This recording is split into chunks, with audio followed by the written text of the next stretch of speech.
my darling viewers, it's Jen here at Check Her Joy. This time I'm reviewing Much Ado About Magic by Shanna Swendson. This is book 5 in the Enchanted Inc series. I've already reviewed the previous 4 and I'll post the links to those down in the description below, as well as the other reviews for the series as I get them done. So this review will contain spoilers for previous books. We're building off all of them. In particular, book 5 is kind of the big battle, wrapping up the plot lines from book 1 with all this magic that's been happening. So spoilers if you haven't been reading the series. If you haven't been reading the series, this is a delightful fantasy series with a bit of a chicklet with a bit of a chicklet feel to it. It follows Katie Chandler, who is a magical immune, which means that magic doesn't affect her. She can see past spells. She can find out when people are hiding. When they're trying to disguise things with magic, Katie can just see through all of that, which makes her incredibly valuable to MSI Inc. Magic Spells and Illusions, where she's gotten a job. And Katie has played this pivotal role in this ongoing magical battle with Spellworks, which is a rival company, and particularly Idris, who is like their front man.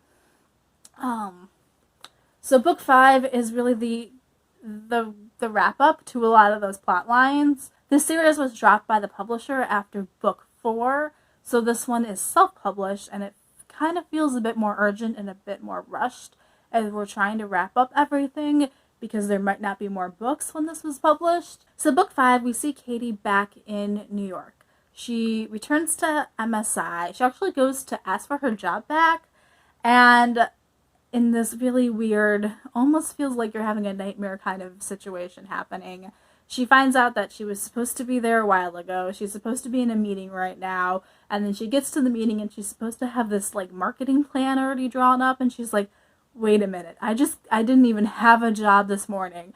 What is going on? In like a bizarre situation. So Katie ends up getting a promotion to the head of marketing, which is basically what she was doing anyway before she left. But now this is officially her job, and it comes with a like pay raise jump, and she also has this really flighty assistant, which I love. Her assistant is a great character. She's well-intentioned, but also like she tries to do magic but does it very clumsily, and like it causes all kinds of problems. And Katie also doesn't have a ton of work, so she's like, what am I supposed to have my assistant do? There just isn't that much marketing for a company that's pretty much a monopoly. However, the whole monopoly thing changes in book 5 when Spellworks they've already started their own store and marketing it, but like in book 5, they try to make themselves the legit premier magic company and try to discredit MSI. So there is a crime spree sweeping through New York. A lot of it is magic induced. So previously the spells that Spellworks was selling were like, get other people to do your dirty business. Get them to rob a bank. Their fingerprints will be all over the place. They'll be in the ones on camera. Nobody will be able to prove that it was you. That kind of stuff. And so they're selling the bad spells, but then they also started selling these charms that if you wear them, other people can't put spells on you to make you do things you wouldn't otherwise do.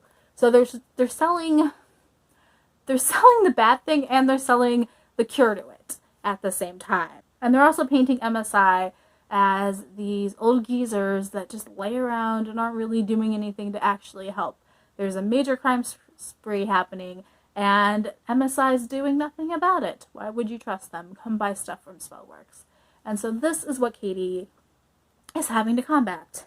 She's got to remind everybody that MSI is the older company, they're the trusted ones, and they really need to figure out what the protective charm is and basically duplicate it so that they can stay relevant. Otherwise, they're going to lose all of their customers.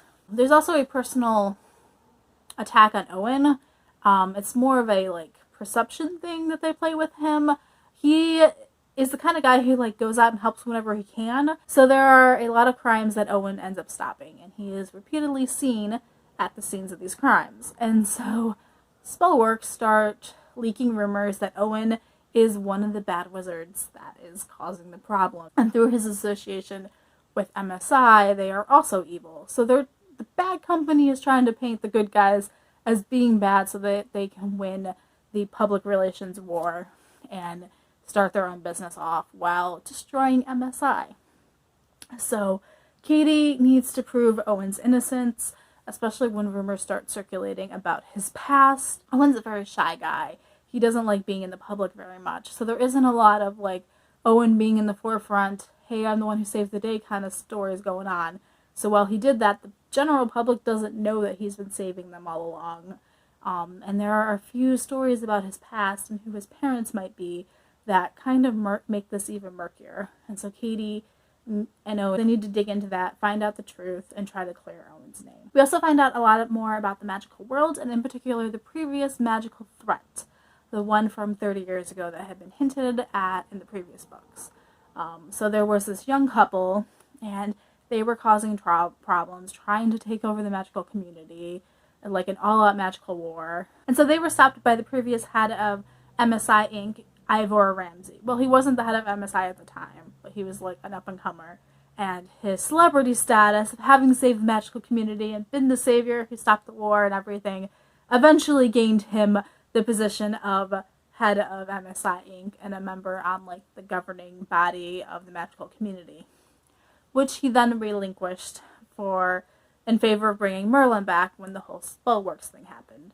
So there's a lot of history happening in this book. We get to find out more about magic and the different types of magical threats.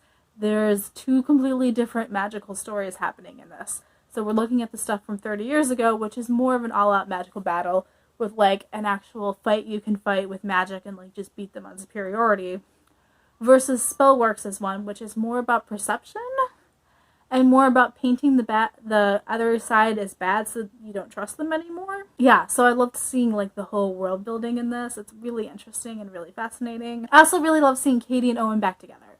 They decided that they cannot stay apart. Owen ditched everything to run all the way to Texas the first moment there's any sign that Katie is in danger. So clearly whether or not they are actually dating does not impact whether or not Owen is going to drop everything to go see her. So it's easier to keep an eye on Katie if she's in the same city and working at the same company. I love the whole Katie-Owen relationship. It's so great. All their little moments together are amazing. It's also so quick-paced and so much happens in this book that it almost feels like it's 2 different books, even though we're dealing with like a progression of the same problem, just escalating and escalating and escalating. The end of the book has a different feel than the first part of the book, but I still ate it up. I loved getting to find out more about the magic world and about these characters. I love the series. Totally 5 stars all the way across the board for all these books. Let me know if you have been reading these. Which is your favorite? What are your thoughts? Do you love Katie and Owen? Is it taking too long to get there? They're still on book 5 and they're only really starting to date now. Things move slowly with Owen. But it's worth it, I think. Yeah. Okay. So peace out. I love you guys and keep reading. Bye.